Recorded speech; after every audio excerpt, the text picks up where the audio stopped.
Welcome back. Thom Hartmann here with you. And on the line with us is Ryan Girdusky. Ryan is a senior writer with Red Alert Politics. RedAlertPolitics.com is the website. You can tweet him at Ryan, R-Y-A-N, Girdusky, G-I-R-D-U-S-K-Y, or at Red Alert. Ryan, welcome back. Hey, thanks for having me on. Good to have you with us. So you are... You're apparently in support of the Trump administration's desire to cut funding for the arts. Do I have that right? Yeah, I think that would be a smarter idea. I think it would actually benefit the arts if we started defunding and getting the federal government out of the arts program, especially the NEA. If you look through the history of the arts, though, I mean, Beethoven was funded by wealthy patrons. Bach was funded by government. In fact, actually, Beethoven was funded by government. It was Prince Ludwig, Crazy Prince Ludwig. And I mean, the arts have often throughout history. For every dollar we invest in the arts, we get $10 back in increased economic activity. We know that. We know that the arts cultivate young imaginations, facilitate success in school, particularly arts programs in schools. The arts, I mean, isn't part of being a member of society, wanting society to be a better place? I mean, the arts provide that. What is wrong in a day and age when I am donating $536 out of my annual paycheck to support the Pentagon? What is wrong with donating 46 cents to support the arts nationwide? Well, the thing is that I do want the arts to be, I mean, I love the arts. I went to college to be an artist. I go to the museums constantly. That being said, the fact is that the NEA actually, throughout time, the more money it's had, the less people seem to be interested in the arts and art activities.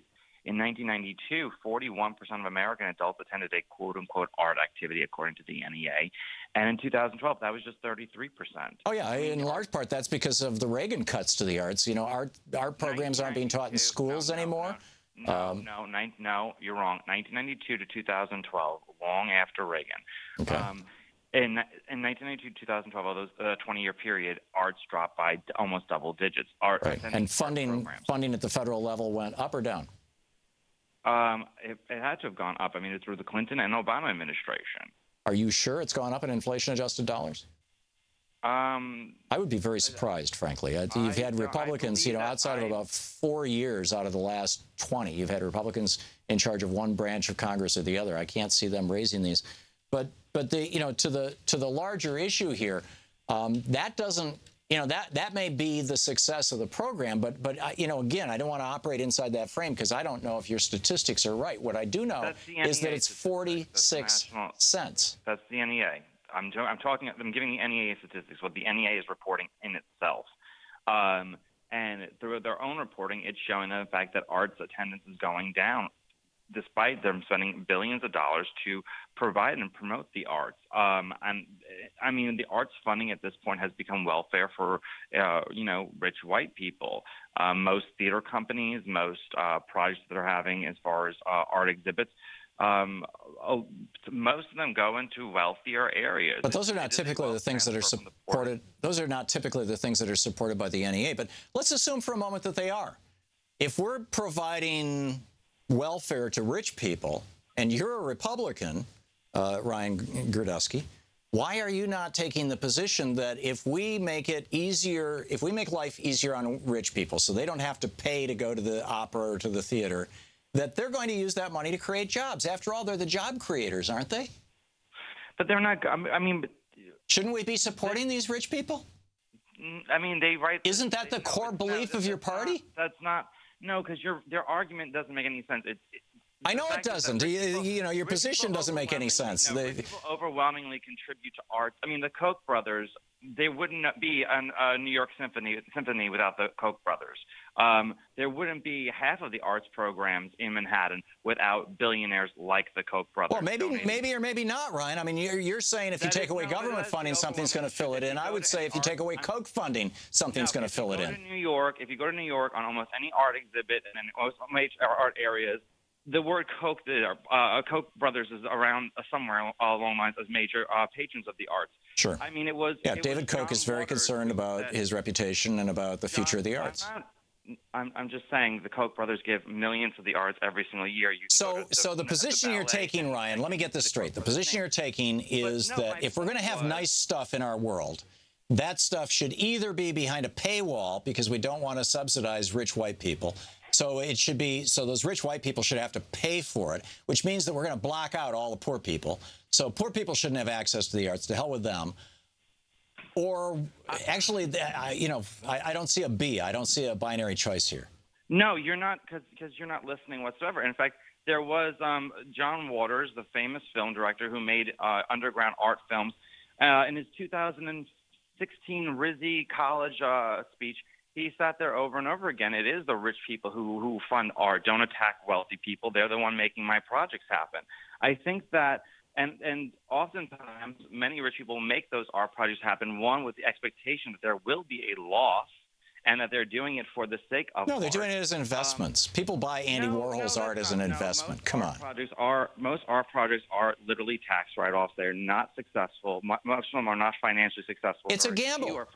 It's a gamble. It's an investment gamble. If you've got a couple $100 million that you can afford to lose, instead of putting it in the stock market, you buy a bunch of different artists, and you find 1 out of 10 becomes the next Van Gogh, and the other 9 are useless 10 years down the road. But hey, you found the one Van Gogh. This is the same game that venture capitalists play. It's like, okay, we'll make 10 investments on the expectation that 1 is going to pay out.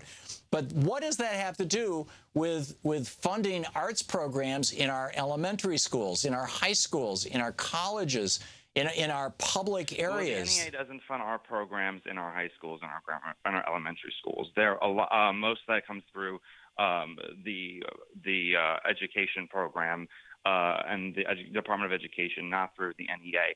And if your goal through the NEA is to see have more people exposed to the art, then you should be against the NEA because regardless of in the last 20 years, there have been less people going to art after the NEA has spent billions of dollars trying to promote it. This has nothing to do with the NEA, Brian. You're trying to create a causality when all you have is a correlation.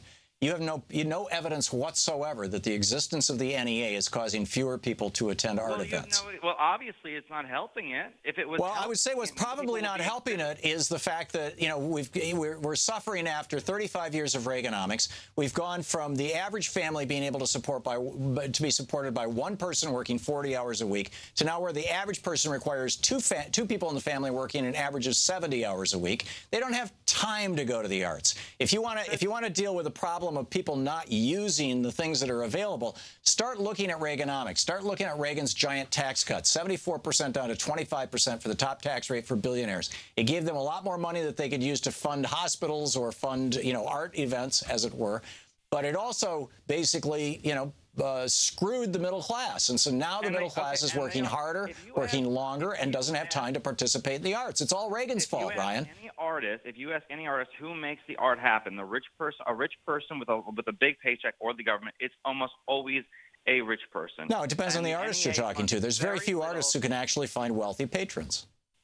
That is not the majority of people who sit there and who make their life as an artist make their life on the backbone of a rich person who really does enjoy art. You're talking about maybe 400 people in the United States. I'm not talking about that. I'm not talking about the occasional Beethoven who finds his Ludwig. You are throwing a number 400 out of nowhere. That is completely and utterly not true. Okay, 4,000. I'm talking about programs all over the United States that are designed for average working people that are supported by the NEA. And, when we know that arts improves physical, mental, and emotional well-being, it makes communities more stronger, more a welcoming place, desirable quality of life. The arts support strong democracy. They energize citizens in public discourse.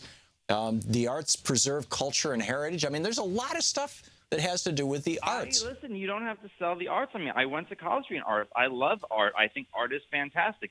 The NEA, that program, is not providing people with anything that they could not be getting from the private sector. And the private sector could probably weed out what people actually want to see from what people don't want to see. I get this is the libertarian response to absolutely everything. You need to go beg a billionaire.